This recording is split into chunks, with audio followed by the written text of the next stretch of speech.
Ahí sí, pueden apagar sus micros, por favor, para que esto pueda ser más claro. Ok, geosintéticos o revestimiento de canales con geosintéticos.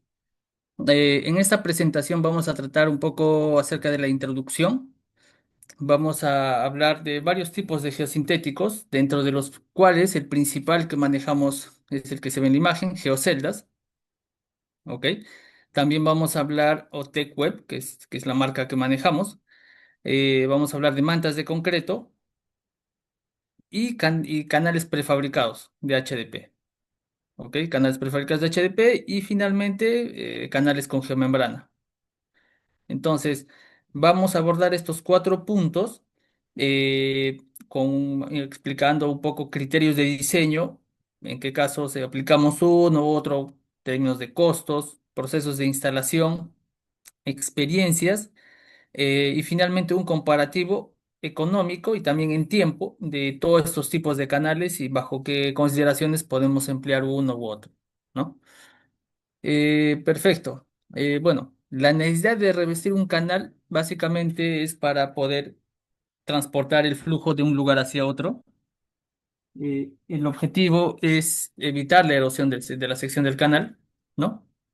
Soluciones tradicionales conocemos muchas, pueden ser de concreto simple, concreto armado, concreto ciclopio. Generalmente en cuestiones de concreto armado se emplean armaduras o acero, ¿ok? Para evitar algún nivel de fisura o de daño en el concreto. También tenemos soluciones que emplean piedra como tal, como soluciones empleando concreto ciclopio, ¿no?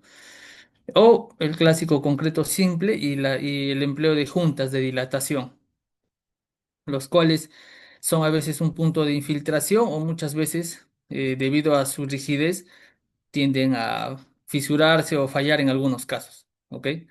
Entonces, como alternativa a estas soluciones tradicionales, presentamos el revestimiento con geoceldas, eh, el cual va acompañado de dos geosintéticos. El primero es el geotextil no tejido, ¿ok? El geotextil no tejido, cuya función principalmente, esto lo podemos emplear eventualmente, no siempre se emplea. Esto lo empleamos generalmente cuando tenemos más suelos finos, suelos tipo, que son más arcillosos, limosos, o también por un tema de separación. Entonces, este cumple la función de separación y filtro. En este tipo de estructuras, por ejemplo, cuando tienes un canal donde tienes un porcentaje de vacíos también en la base, el hecho de colocar el concreto y tener una separación con un geotextil, vas a tener un mejor control también del volumen de concreto. Y eso también genera ahorros, puesto que en términos de costo, el geotextil es mínimo y nos puede dar una mejor calidad de instalación. También vamos a poder optimizar el concreto o tener un control del metrado de concreto. Entonces, este es el beneficio del geotextil.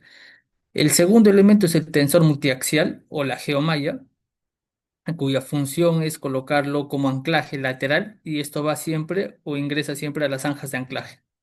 ¿Ok? Entonces, esto generalmente empleamos en canales mayores a 1 metro de altura, en ese orden. En canales más pequeños, suficiente con estacas. Ahí vamos a verlos en las imágenes.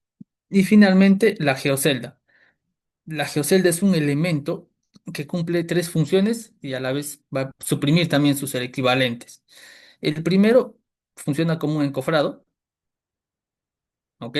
Esto va a permitir ya no, por así decirlo, tener que emplear elementos que contengan el concreto al momento de rellenarlo, puesto que ya la geocelda cumple esa función. Segundo, tampoco se emplean juntas de dilatación, entonces la geocelda como tal ya funciona como junta. Tercero, tampoco se requiere armadura, puesto que ya tienes el tensor que va a cargar esos pesos, esa carga como tal. Entonces, y el sistema es un sistema semiflexible. ¿Qué quiere decir? Que va a poder deformarse eventualmente si hay algún nivel de asentamiento, de deformación en el terreno. Esto va a poder absorber esas deformaciones o acomodarse. Entonces, ese es básicamente el beneficio o la mejora técnica que ofrece el sistema. Adicionalmente, tenemos un relleno, puede ser de concreto o solo cemento. También podemos emplear grava. Vamos a comentar un poco de esto. Relleno granular. O también podemos emplear vegetación. Hay casos donde podemos emplear plantas, gramíneas, que van a permitir también evitar la erosión en el canal. Entonces, un poco esto como resumen. Ok, la descripción de la geocelda básicamente es un elemento que tiene una altura y un ancho, un largo y una altura, ¿no? Una altura. Esto permite confinar, rellenar el elemento que se tenga en su interior. Alturas disponibles tenemos en el orden de los 50 milímetros hasta los 300 milímetros. Para canales, usualmente estamos en este rango, de 75 a 150 milímetros. ¿Ok? Para temas geotécnicos se emplean 200, 300 milímetros, defensas ribereñas entre 100, 75, también 150. Las aberturas hay varios tipos, ¿ok? Y esto va a depender principalmente del grado de inclinación. Si tienes un talud más empinado o más tendido, vas a poder emplear una geocelda de mayor espaciamiento y un talud más tendido. Por ejemplo, en un talud 2.1, 1.5.1 probablemente puedes ir con un modelo 35, un modelo 40. Y un talud, por decirlo, 0.51 o 1.1, quizás 0.51, un modelo tipo 25, 30. Entonces vamos también eligiendo qué ancho y qué alto y qué longitud de celda voy a emplear en función de la pendiente, ¿no? ¿Esto por qué? Por un tema de proceso constructivo, al momento de verter el concreto para que esto se pueda adherir o colocar fácilmente y luego hacer el enrasado, ¿no? Y de igual manera en un talud más empinado. Que bueno, como TDM esto lo fabricamos en nuestro laboratorio en Lurín. Tenemos nosotros la acreditación GuideLab, ¿ok? Y tenemos los estándares internacionales para la fabricación y control de calidad de geoceldas. Perfecto, entonces con geoceldas tenemos varios tipos de revestimiento. El primero es la geocelda rellena de concreto. Esto lo empleamos para fines de flujo abierto, en drenajes, en canales. Acá se puede ver el acabado típico de una geocelda rellena de concreto. Esto generalmente es al ras de la celda. Pueden emplearse inclusive eliminadores de supresión, como pueden ver acá en la imagen, si hay presencia de nivel freático. El otro tipo que empleamos son los canales con suelo cemento. Eh, Acá lo que se hace es generalmente ese mismo material de la excavación, que es una mezcla de arenas y limos, sobre todo en lugares donde no hay grava, o el concreto es difícil acceso. Podemos emplear ese tipo de revestimiento y justamente en zonas también donde tienen velocidades muy bajas o flujos subcríticos. ¿Ok? Entonces acá hay unas recomendaciones, unos aproximados de relación suelo-cemento que pueden emplear, ¿ok? Por ejemplo, en un canal, bueno, en zonas de cara vista o paramentos, una proporción 1:5, 1:10, dependiendo, ¿no? Esta es una imagen, este es un parque fotovoltaico, por ejemplo, en Brasil, donde se empleó este sistema. En este caso, el canal es de menor altura, estamos hablando de 1 metro aproximadamente, y acá se ha hecho el anclaje con esas estacas. Acá se pueden ver, ¿ok? Las estacas. Esto por un tema de darle forma, básicamente, el geotextil por debajo, y luego se hace la colocación del relleno, ¿no? Entonces se coloca ese relleno de suelo cemento, se hidrata la mezcla y tenemos esta configuración. Acá se puede ver otra vista. Canales con grava también. Acá se ve una imagen. Se puede emplear dentro de la celda, rellenar esta geocelda con material granular y podemos tener también este tipo de estructuras de canales rellenos de grava. Canales vegetados, acá se observa una imagen. Una excavación, relleno de material de tipo topsoil, ¿no? Tierra orgánica que va a permitir el crecimiento de la vegetación. Finalmente tenemos este tipo de estructuras. Eso también en sectores con bajas velocidades. Y ahora vamos a explicar un poco los criterios de diseño. El punto en el caso de emplear geocelda rellena de concreto es la resistencia a la extracción. La única forma de que el concreto pueda ser extraído de este tipo de revestimientos es en este sentido, ¿no? Es emplearse un esfuerzo de tensión o que la geocelda falle por cizaña. Entonces, acá en la imagen inferior podemos ver que la geocelda tiene perforaciones y tiene corrugaciones, ¿no? Entonces, cuando nosotros vertemos concreto dentro de un panel con geoceldas, lo que vamos a originar es que el concreto ingrese dentro de estas perforaciones. Y de esa manera, y también dentro de las corrugaciones y perforaciones. Entonces, de esa manera, al momento de que se vierte el concreto, tenemos una estructura muy bien adherida a la geocelda. Y cuando sometemos una fuerza de extracción, vamos a obtener valores bastante elevados. Estas son imágenes de la Universidad de Texas. Estos son ensayos que se hacen conjuntamente con nuestro laboratorio de investigación y desarrollo. ¿Ok? De estos ensayos tenemos los siguientes resultados.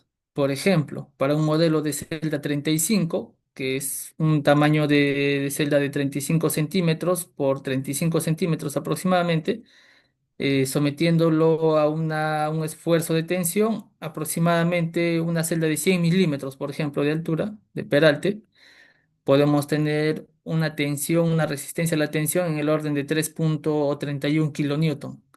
Estos son 3,1 toneladas, llevándolo en fuerza tonelaje. Y estos son valores bastante elevados para un canal como tal, ¿no? Donde sabemos que los efectos a los cuales van a estar solicitados son los esfuerzos de arrastre, sobre todo, el corte hidráulico. Entonces, ya con esto tenemos factores de seguridad bastante elevados. Eh, hay una consulta que siempre nos hace, ¿no? ¿Cuál es la diferencia o el comportamiento estructural de una geocelda versus un concreto armado típico? El, el- el- la diferencia o básicamente radica en los momentos que se van a generar lateralmente. Cuando tenemos una estructura que tiene una longitud mayor, eh, y esto lo apoyamos en un terreno o lo aplicamos en cualquier estructura, generalmente los momentos laterales, cuanto mayor es la longitud, crecen. Y esto va a generar que se generen agrietamientos, si es que no se colocan acero, por ejemplo, ¿no? Y es por esa razón que colocamos acero o estructuras que van a limitar esas deformaciones, estas cargas. En cambio, cuando empleamos una geocelda, lo que estamos haciendo es empleando un sistema que va a trabajar en pequeños, por así decirlo, elementos que están conectados y esto nos va a dar un sistema pseudoarticulado. Entonces, los momentos como tal ya no se van a trasladar a lo largo de todo el cuerpo y asimismo, como son longitudes bastante pequeñas, o sea, comparado a una losa de concreto, los momentos van a ser mucho menores y esto va a permitir, en caso se dé una deformación, por ejemplo, en el terreno, que el sistema se pueda acomodar y en caso se pueda retirar, o la única forma de que esto pueda salirse es por el cisalle, ¿no? Por lo que revisamos son valores altos de resistencia. Principios básicos de diseño, para canales como tal, necesitamos conocer el caudal, ¿ok? En función del caudal, la rugosidad, vamos a tener las velocidades, los tirantes. Las rugosidades en el caso de las geoceldas va a depender del terminado del concreto, ¿ok?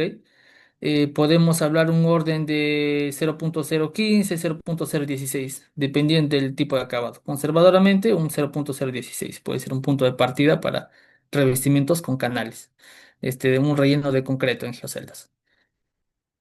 Y dependiendo del tipo de acabado, si empleamos grava o vegetación, también vamos variando la rugosidad. ¿Ok?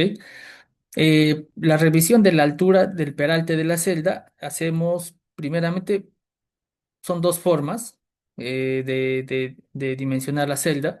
El primero es por la velocidad, básicamente. Si yo tengo un proyecto que tengo, por decir, 3 metros por segundo de velocidad de proyecto, puedo tener dos posibilidades. Me puedo ir a una geocelda quizás de 75 milímetros que me da una velocidad máxima de 6 metros por segundo, o puedo irme a una geocelda de 7 metros por segundo. Entonces, yo con el factor de seguridad que me sienta más tranquilo, puedo trabajar. En este caso, si fueran 3 metros por segundo, con un factor de seguridad 2 suficiente, puedo trabajar con una geocelda de 75 milímetros.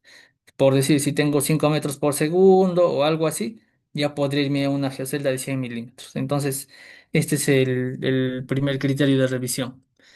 El segundo criterio, bueno, acá tenemos la revisión de contracción de fragua, que acá es básicamente se mide la abertura de la contracción que va a tener el concreto dentro de la celda. Cuando nosotros vertemos el concreto, se va a dar también una pequeña disminución del volumen del concreto, eso es natural, y ese valor de contracción también puede ser calculado. Pero como ustedes pueden ver, la dimensión que va a tener la corrugación que tiene la celda va a ser siempre mayor a la contracción. Entonces, por esa razón es que no hay posibilidad de que el concreto salga dentro de la celda por contracción, ¿no? Lo que sí se puede dar es un nivel de infiltración también, pero es un nivel de infiltración bastante bajo. Podríamos decir inclusive que es equivalente a un sistema de concreto armado que tiene juntas de dilatación o al concreto simple, ¿no? Que también van a tener juntas. Entonces, esto vendría a ser la junta, por ejemplo, entre el concreto y la geocelda.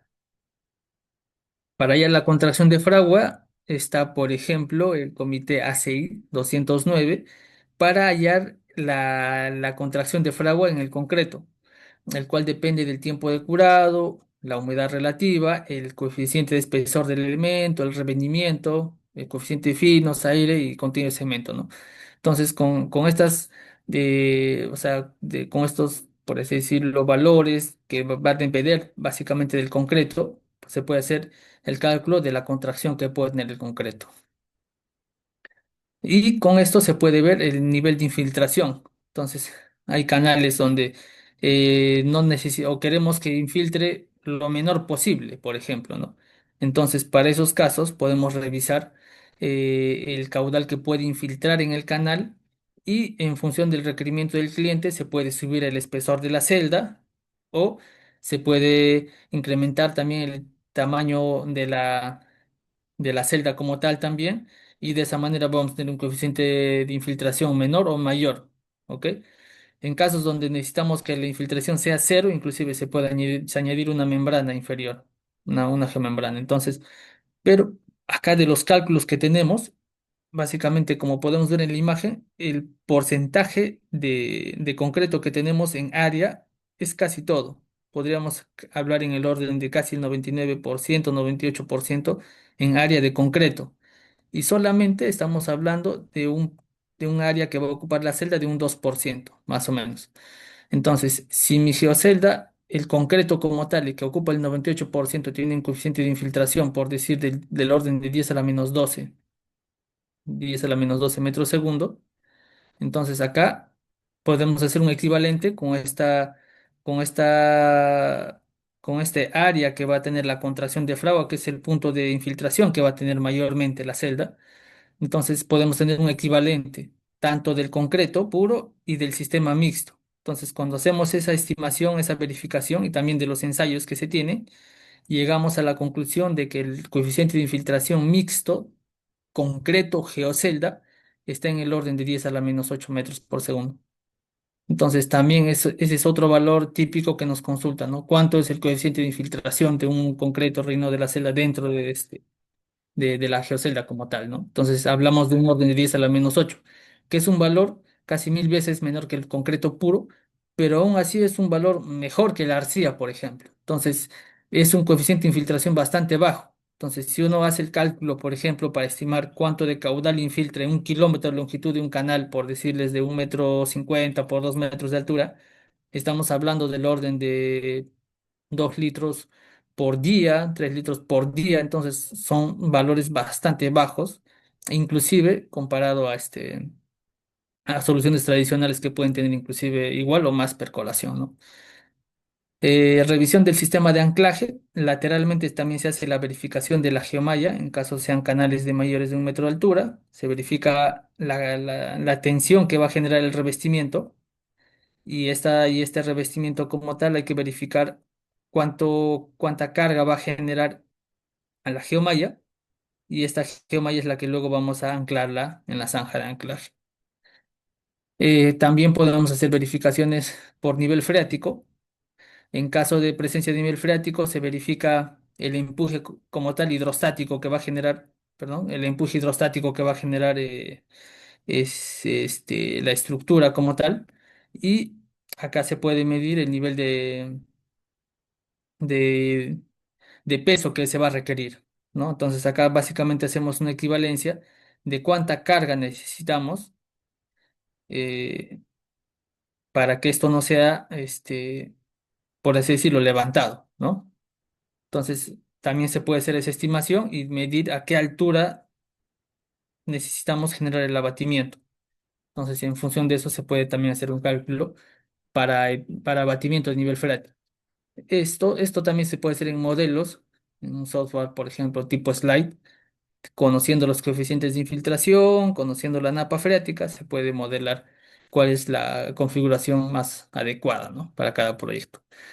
Por ejemplo, tenemos acá estas estructuras de geoceldas en lugares donde hay bastante lluvia, por ejemplo, en taludes donde podemos tener algún nivel de empuje o de supresión. Empleamos estas tuberías eliminadores de supresión, ¿no? O lloraderos, que comúnmente les llamamos.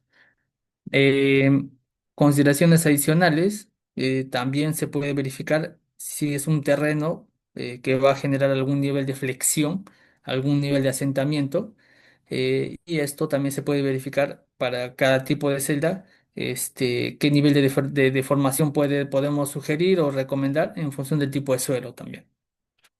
¿Ok? Y esto se verifica con el efecto de extracción. Podemos verificar cuánto es la carga máxima para cierta deformación de suelo en función del tipo de suelo y en función de eso poder sugerir qué tipo de celda sería el recomendado, ¿no? Algunos también se hacen por paso de mantenimiento, cuando son canales con anchos de base bastante grandes. Los vehículos como tal van a generar una carga también al momento de hacer la limpieza, el mantenimiento, entonces se hace también esa verificación ya por un tema de pavimento casi, ¿no? Que va a generar la rueda directamente a la geocelda. También el efecto de extracción en las paredes de la celda se pueden dar de diversas formas. Uno es por pérdida de volumen lateral, se puede dar algún nivel de erosión en la parte superior y en ese caso se puede generar alguna deflexión de la celda. También se puede hacer esa verificación por algún tema de presión, por inestabilidad de taludes. Quizás el talud no es tan estable y puede generar algún nivel de carga dentro de la celda. Entonces ahí es donde trabaja la celda junto con la malla, por ejemplo. Generalmente no los dimensionamos para que esto estabilice un talud, puesto que la idea siempre es emplearlos en taludes estables, ¿no? Pero en caso se dé, también va a haber una contribución, que esto sería un factor de seguridad adicional. También podemos evaluar por supresiones no aliviadas, que va a generar una carga también dentro de la celda. Y con este ensayo que les comenté hace un momento, se hace esa verificación. Ok, eso sería respecto a geoceldas rellenas de concreto. Pasamos a geoceldas rellenas de suelo cemento. En este caso tenemos dos bibliografías. El primero es el reporte del ACI 230, ¿no? El reporte de suelo cemento, donde vamos a poder ver diferentes combinaciones o mezclas de suelo cemento a emplear. Y también tenemos el reporte del ACI 229 para ver el tema de los rellenos fluidos de suelo cemento o autocompactado, ¿no? Entonces, de esta bibliografía podemos ver lo siguiente.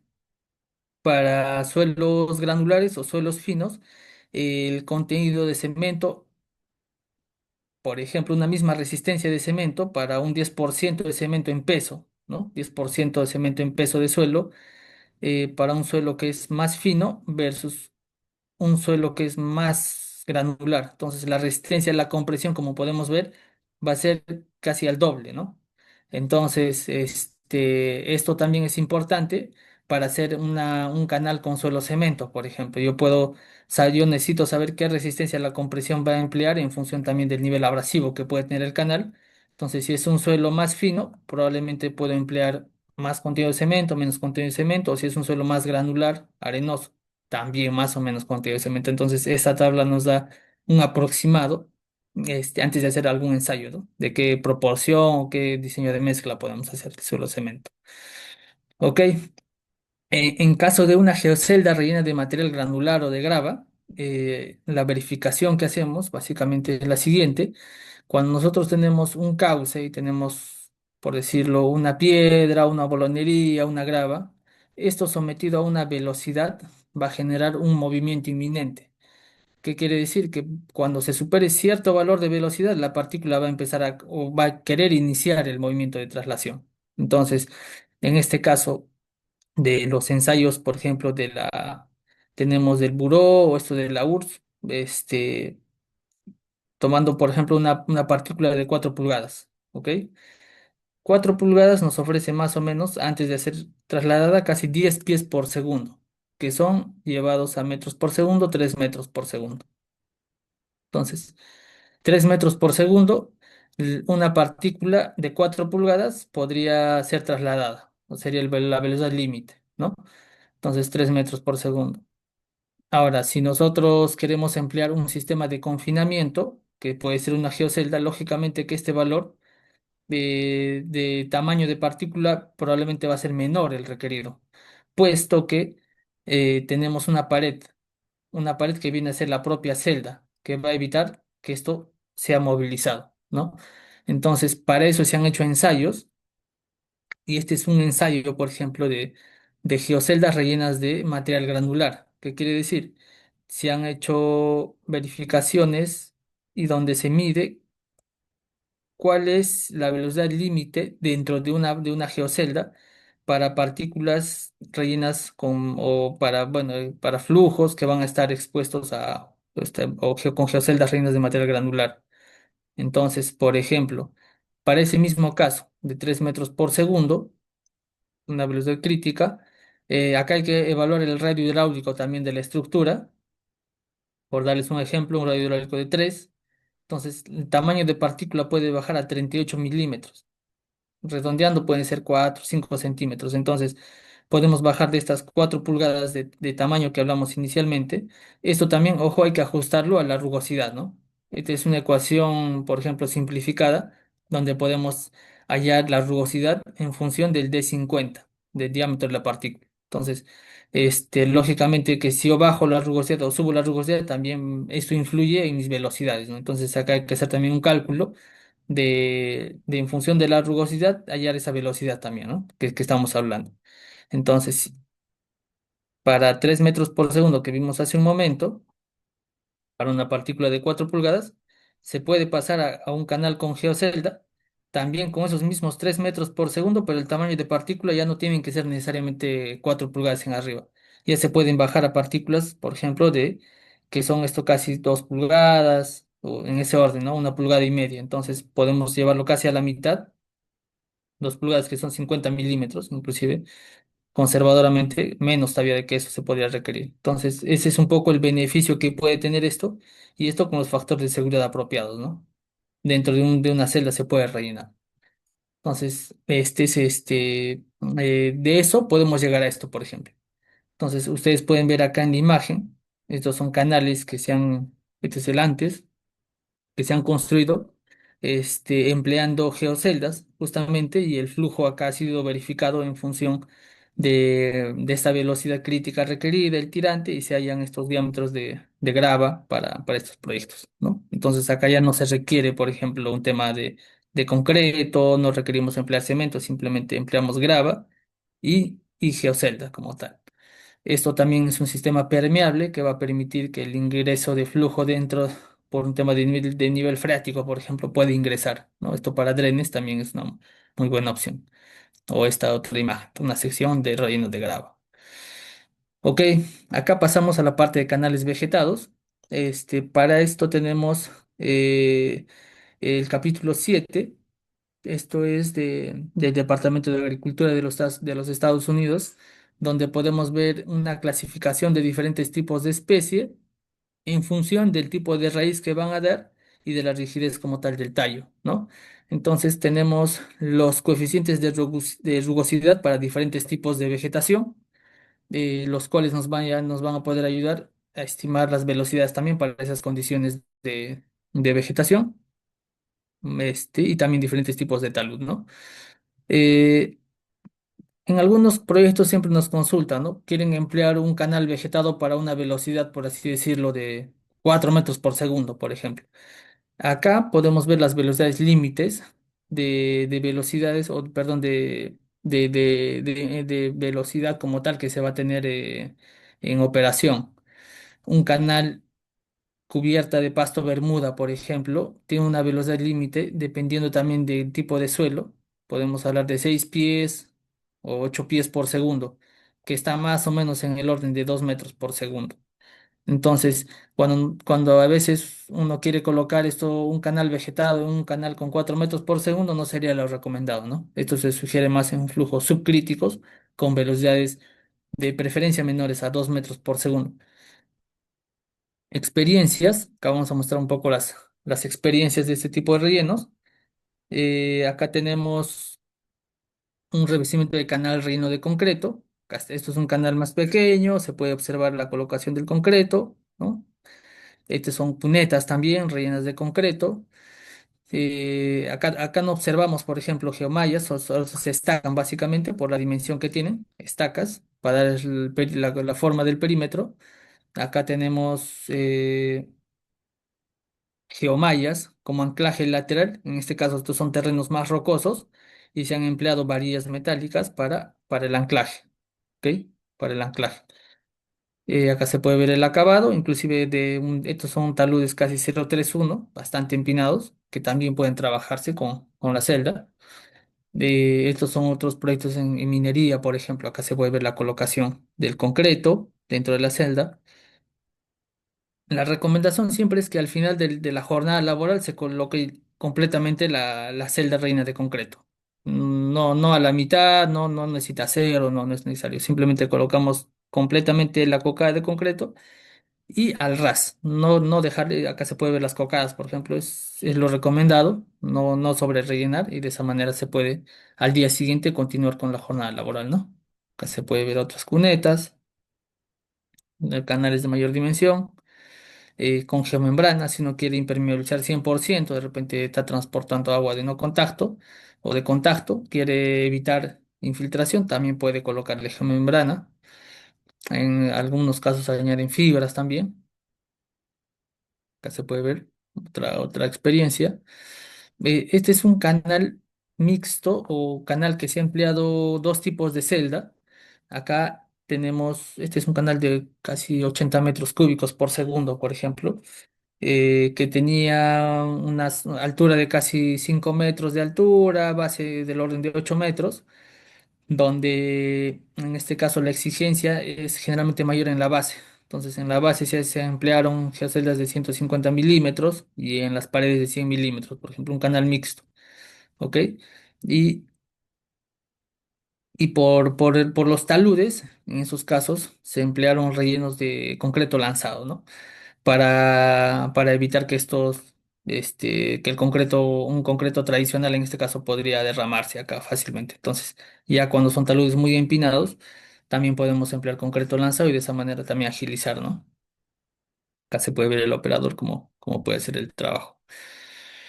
Y tenemos este tipo de acabados, donde son acabados mucho más rugosos, no se requiere un acabado liso, por así decirlo y en la base sí que se empleó concreto premezclado, ¿no?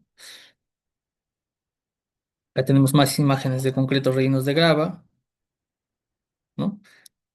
Se emplearon tensores, geoceldas, canales rellenos de concreto. Estos son en proyectos mineros, en caídas también. Estos son experiencias en Brasil, por ejemplo, Sao Paulo. Canales rellenos de grava, también acá tenemos más imágenes. Estos son otros canales en alta pendiente, por ejemplo, donde tenemos en caídas. También podemos hacer rápidas con geoceldas. Podemos colocar dados disipadores. Se dimensionan en este caso, se pueden colocar o prefabricar esos dados e instalar directamente en las cocas de la celda, donde se tienen altas velocidades y uno necesita disipar, por ejemplo, la energía. Es factible hacer esto con las geoceldas o en este tipo de estructuras también, ¿no?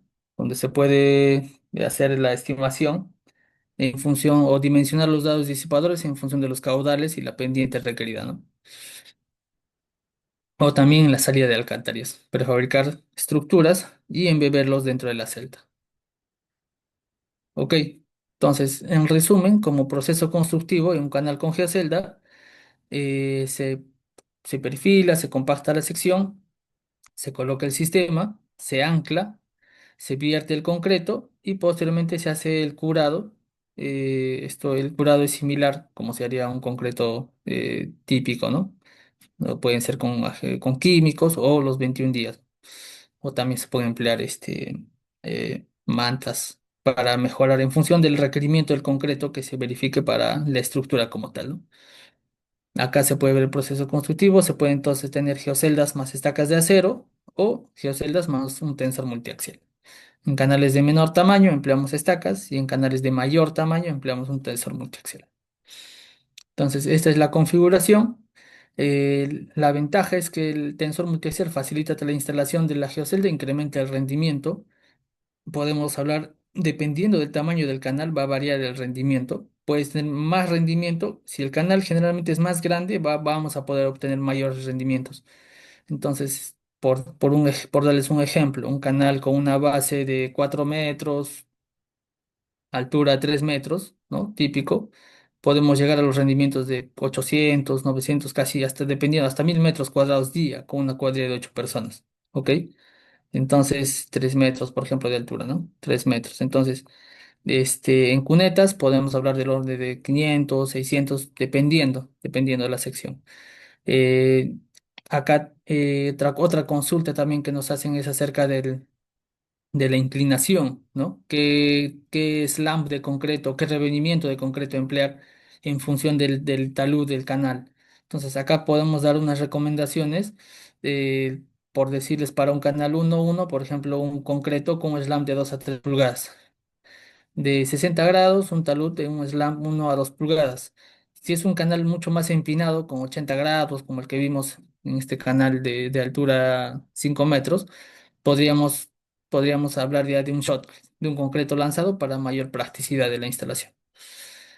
Un comparativo económico, bueno, primeramente un ejemplo de diseño. Acá tenemos un canal que tiene un caudal de 10 metros cúbicos por segundo, una velocidad de 2,7 metros por segundo, una base de 1,50 m, altura 2,40, y un talud 1,1. Acá, en este caso, por un tema de velocidad, 2,7 metros por segundo, podríamos optar por una geocelda de 75 milímetros, ¿ok? Por un talud 1,1, la recomendación sería la abertura TW35.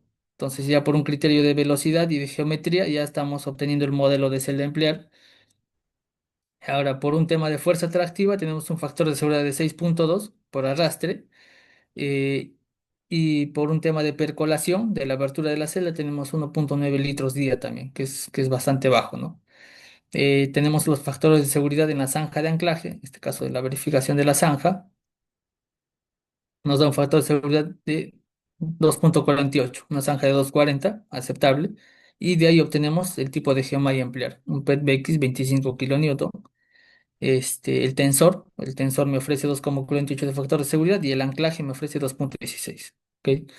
Entonces, este sería un ejemplo de diseño para esta geometría. Acá, el comparativo de costo, una geocelda rellena de concreto, esta que vimos en el ejemplo, de 75 milímetros, nos puede costar aproximadamente uno, ¿no? En proporción. En versión concreto simple, generalmente se van a requerir casi 10 centímetros por el ancho de la base. Entonces, solamente por el tema de incrementar el concreto y también al emplearse encofrados, juntas de dilatación, mayor mano de obra también, ya el costo sube, es casi el doble. Entonces, ya la optimización versus un concreto simple ya es bastante interesante en términos de costo. ¿Ok? Y una mampostería, dependiendo si en el sector hay o no hay piedra, también va a ser una variable. En este caso, esto se ve un sector donde no hay, por así decirlo, fácil acceso a la piedra. Entonces cuesta casi 2,5 veces más. Y el concreto armado, dependiendo del espesor, si fuese uno de 20 centímetros, puede costar el triple. Entonces ahí tenemos una optimización bastante interesante empleando geoceldas, por ejemplo. En términos de tiempo, el concreto simple va a ser casi un 75% más que un canal de geoceldas, una mampostería va a ser el doble y un concreto armado va a ser más del triple. Entonces también va a haber una optimización o un menor plazo de tiempo, ¿no? Y eso también genera ahorros en costos directos o gastos generales. Ok, entonces finalmente entramos a hablar las especificaciones técnicas. Es importante saber que existen ya normas internacionales acerca de geosintéticos, geoceldas en general. En el mundo está el IGS, donde básicamente se hace investigación, y en América está el GSI, en este caso que es el Instituto de Geosintéticos. Uno puede entrar a esto, es una página web libre. Escribe en el Google Instituto de Geosintéticos, hace clic en la parte de información, entras a especificaciones. Acá no solamente hay especificaciones, hay guías, white papers, hay un montón de información para uno que quiere revisar a detalle, pero las especificaciones podemos verlo acá. Y acá tenemos las especificaciones de todos los geosintéticos, no solamente de la geocelda, este, geomembranas, geotextiles, varios tipos de GCLs, ¿no? En el caso de la geocelda está la GS15. Entonces, la GS15 lo que nos da es un estándar de qué propiedades debe cumplir esta geocelda para proyectos civiles. Entonces, esto nos va a permitir también tener un aseguramiento de calidad, en el sentido de que cada cierto número de lotes o de peso tiene que hacerse un ensayo, ¿ok? Un ensayo. En cuanto a geometrías, debe cumplir un espesor de 1,25 milímetros. Entonces, si en el mercado, por ejemplo, encontramos una geocelda que tiene 0,9, es un material subestándar, o sea, no cumple con el estándar. O sea, lo que debe cumplir es 1,25, por ejemplo. Propiedades mecánicas de diseño e instalación. Acá podemos ver las tensiones que debe cumplir esta celda: 18 kilonewton, tensión a la rotura, 13 kilonewton, la resistencia al punzonamiento, 150. O sea, son los valores que debe cumplir una celda para proyectos civiles. La durabilidad también está el negro de humo, que se va a añadir en cierto porcentaje, en un 2 a 3%, por ejemplo, que esto le va a dar esta protección UV, ¿no? Y demás propiedades. Adicional a ello está la frecuencia de ensayos, que es importante, puesto que esto va a garantizar que cuando uno recibe o como contratista recibe el producto en la obra, no tiene que estar validando o ensayando cada material que recibe, sino ya hay un certificado de calidad, y esto está a través del GuideLab, ¿ok? También está la CTM 8269, que también emplea o hace referencia también al GS15 para proyectos civiles. Estos son el uso de geoceldas en proyectos geotécnicos. Y la calidad de TDM. Entonces, como TDM, esto lo fabricamos en Lurín, los productos tienen certificación GuideLab, ¿ok? Esto de acá tiene un riguroso control de calidad, tienen los ensayos de acuerdo al número de lote o a la cantidad de peso que deben cumplir. Se cumple también con la exigencia del ISO 9001, con el INACAL y los demás requerimientos, ¿ok? Entonces, es importante el tema de que el producto, cuando uno haga la especificación, solicite también la acreditación GuideLab. Ok, entonces con esto finalizamos la parte de geoceldas. Entramos a las mantas de concreto. Las mantas de concreto son geosintéticos, también que tiene una mezcla de interna de cemento y arena, ¿ok? Por la parte superior tiene un geotextil, también por la parte inferior, y en la parte de la base tiene una geomembrana, el cual le va a dar mayor estanqueidad, ¿ok? La norma CTM de 8364 ya tipifica los tipos de mantas de concreto que uno debe emplear. Tenemos tres tipos: manta de concreto tipo uno, tipo 2, tipo 3. El tipo uno generalmente se diseñan para esfuerzos de corte, esto para temas de canales, por ejemplo, hidráulicamente. Tienen que estar un arrastre menor a 50 kilogramos por metro cuadrado y velocidades de flujo menores a 6 metros por segundo. Entonces, para esas consideraciones, podemos emplear una manta tipo uno. Una geomanta tipo 2 podríamos emplear para esfuerzos cortantes mayores a 50 y velocidades de 6 metros por segundo. Esto como un preliminar. Ojo, esto hay que hacer una segunda revisión por arrastre también, similar a lo que vimos con las geoceldas. Y finalmente una manta tipo 3, que estas ya también son, se puede decir, para inclusive en terrenos que son sueltos o pueden tener algún nivel de deformación. puesto que van a ofrecer una mayor rigidez que los anteriores, ¿no? Entonces, haciendo un poco más de detalle, acá podemos ver el espesor que puede tener cada tipo, el peso por metro cuadrado, el geotextil que se emplea, ¿no?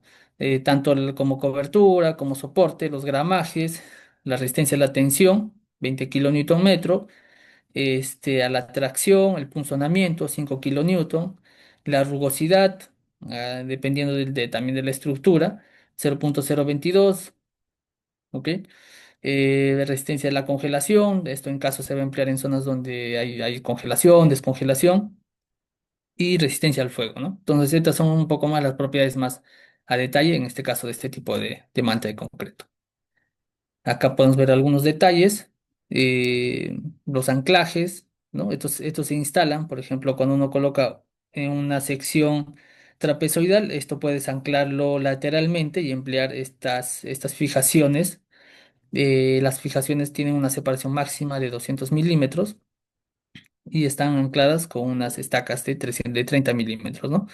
Lateralmente se anclan también en una zanja y se pueden acompañar de una estaca. Acá podemos ver algunas imágenes de la instalación, ¿no? Lateralmente se van recortando y se van instalando, o también en el sentido longitudinal, ¿no? Dependiendo de la geometría, cuanto mejor calce, ¿no? Estas también son algunas experiencias que tenemos en minería, donde hemos colocado eliminadores de supresión y se han colocado mantas de concreto, ¿no? Para evitar la erosión de los taludes. También están los canales como tal, cunetas también. Estos también son sectores donde se requiere una rápida instalación y las condiciones no son tan hidráulicas, no son severas, entonces se pueden emplear. ¿Ok? Ok, entonces esto sería respecto a mantas de concreto, canales para mantas de concreto. Y acá vamos a hablar de canales prefabricados. Como canales prefabricados tenemos dos tipos. El primero son el T-canal, que es un canal que ya tiene una geometría específica, está hecha de planchas de HDP de 5 milímetros de espesor. Estos se fijan lateralmente con unas estacas de anclaje. Estos se pueden emplear más por así decirlo, en cunetas como tal, ¿no? Tienen unas ranuras de ensamblaje y esos también son canales impermeables y se unen con unas amarras plásticas, unas abrazaderas. Acá se puede ver una imagen, instalación rápida y sencilla, se puede reutilizar este canal si uno deja de operar en un sector y quiere retirarlo, también puede ser reutilizable. Es un revestimiento impermeable y emplea juntos de caucho natural, ¿no? Entre sus laterales. Esta es la dimensión del canal. ¿Ok? Y hidráulicamente nos puede llevar hasta 300 litros, ¿no? Para una pendiente de 2%. Entonces, esta es una tabla, si uno desea un canal, por así decirlo, llevarlo e instalarlo, puede emplear este tipo de canal y básicamente necesita hacer la excavación, nada más. Y si uno necesita de uno de mayor dimensión, tenemos estas canaletas prefabricadas tipo Smart Ditch, que también están hechas de HDP. Estas pueden tener hasta una geometría de 1,50 m, ¿no? 39 pulgadas, o profundidad de 12 pulgadas, 24 pulgadas, y podemos tener hasta una configuración tipo semicircular, ¿no? También es otra posibilidad para emplear un canal prefabricado, hacer la excavación e instalarlo. Entonces, estas son las dos posibilidades. Y finalmente, canales con geomembrana. También es factible emplear canales con geomembrana más para un tema de impermeabilizar y a un tema de bajo costo en situaciones donde uno necesita un canal temporal quizás o una cuneta, una baja pendiente, baja velocidad, bajo arrastre. Puede emplear canales del orden de 0,5 a 3 milímetros, ¿ok? Estos vienen en anchos de rollo de 7 a 8,50 m y se pueden ir recortando en función del requerimiento que se requiera, ¿no?